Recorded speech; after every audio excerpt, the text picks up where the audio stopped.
So it's been a nice hot week. Finally feels like summer, which is great and awesome. And I have had a new opportunity this week, or this summer, excuse me, that has been fun. I put in the community post, I made a post about it. You might have seen it quick before jumping on. About Neethi Bali's and a group she's getting together of farmer moms to talk about regenerative health, regenerative living, regenerative farming, all that stuff, because it all really rolls together. It's been really fun the last 2 weeks talking about stuff with them.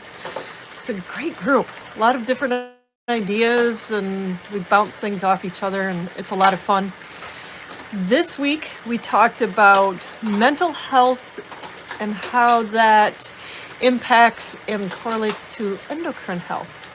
Your endocrine system is all the glands in your body that basically produce all the hormones that tell your body what to do, when, and how. You can imagine that a lot of that is definitely impacted by your mental health. And we talked about how that works and the mechanisms, some of the mechanisms in the body. I just wanted to share a few things that I had in my notes from that conversation and encourage you to go check out the whole thing. When I posted it, I saw it was something like 45 minutes. So it's not that long. You can listen while you're doing other things, doing the dishes, weeding the garden, driving to work, whatever it is. But we had a great conversation about how your mental health, in particular, like everyone's mental health. It isn't just people that have schizophrenia or, clinical depression or those kinds of things. We all have hard things that happen and things that happen in our heads and challenges that come up. One of the things that we talked about was events versus experiences. Everybody has events that happen. 2020 happened. 2021 is ongoing. Parents die, friends move, children grow up, you get married, you have kids, all sorts of things and events happen. Chaos and drama within your family. Events happen. Everybody has these things happen. But not everybody experiences them the same. I don't know if you've noticed that, but some people can maintain a positive outlook. Other people get physical illnesses from the drama that happens. There's a lot of people right now, it's pretty prevalent in our society, if you are on Facebook very much, to have anxiety or depression. A lot of people, according to the statistics, are struggling with drug and alcohol abuse as a result of all of the stuff that surrounded COVID. Not even the illness, per se, but just all the stuff around it created this whole cluster of issues.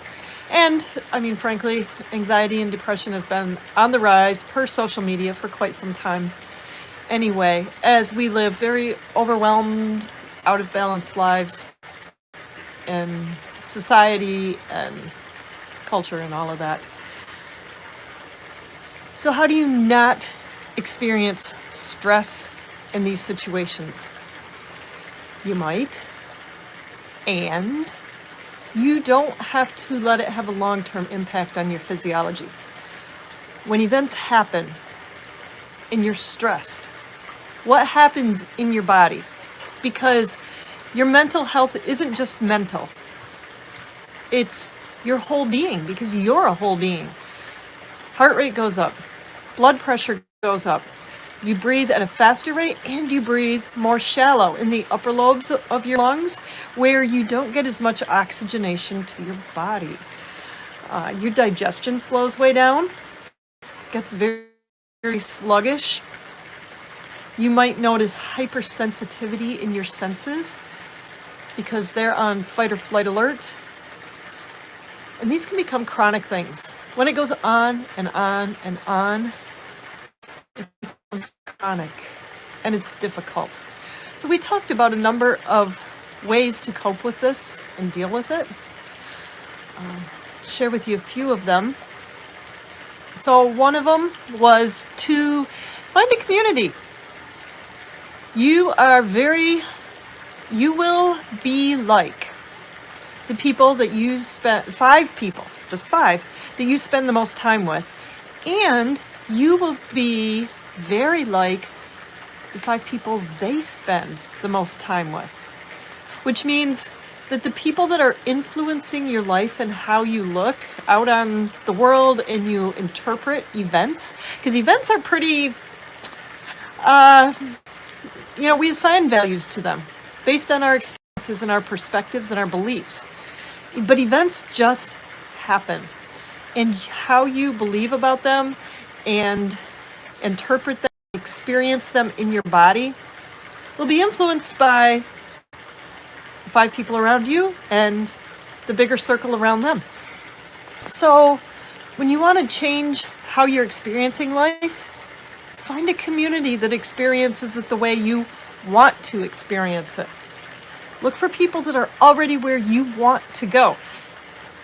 A lot of people I know have come here, and I love talking with you guys in the chat and watching you guys talk, because it's a community of like-minded people that are looking forward and upward and looking to something better.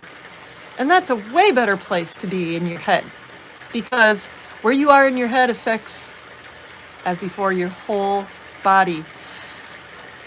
Another thing that we talked about is one of my favorite topics, one of my favorite hacks for better health in body, mind, and spirit, because it's so stinking easy, is playing Pollyanna's Glad game. She wasn't just a naive, silly little girl. She was a girl who had had some really bad events in her life. Really hard, especially when you're just a little girl and you don't have the breadth of knowledge and experience to really understand things. And her dad taught her, always look for the good. Look for what you can be glad about in the situation, even if you have to really look and it's just a little tiny small thing. Because what you focus on expands. It's like a spotlight. So playing the glad game, even when it's hard. We're locked down together, but at least you got your family that you're with. At least you have people you're with. Even if you don't get along great, at least you have people you're with. People that were all by themselves had a really tough go of it. You have great food. Yeah, what do you have? What can you possibly be glad about in any given situation, event, whatever? It changes your outlook. And you start to see more and more silver linings the harder you look. I found all sorts of them in 2020, just for looking. People that started new ventures that they'd been wanting to for a long time. People that have gotten into homesteading, started feeding themselves and learning about how they can be regenerative in their little plot of earth and in their bodies. It's wonderful. It's an amazing thing. People got shook out of their rut and pushed into something that was new and different.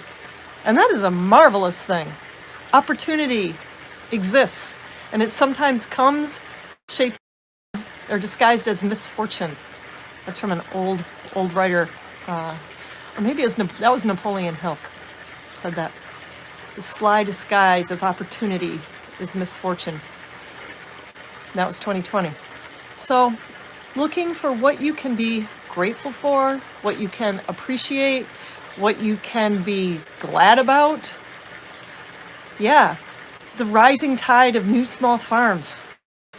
That is absolutely amazing. And the fact that people are seeking them out as a result of 2020.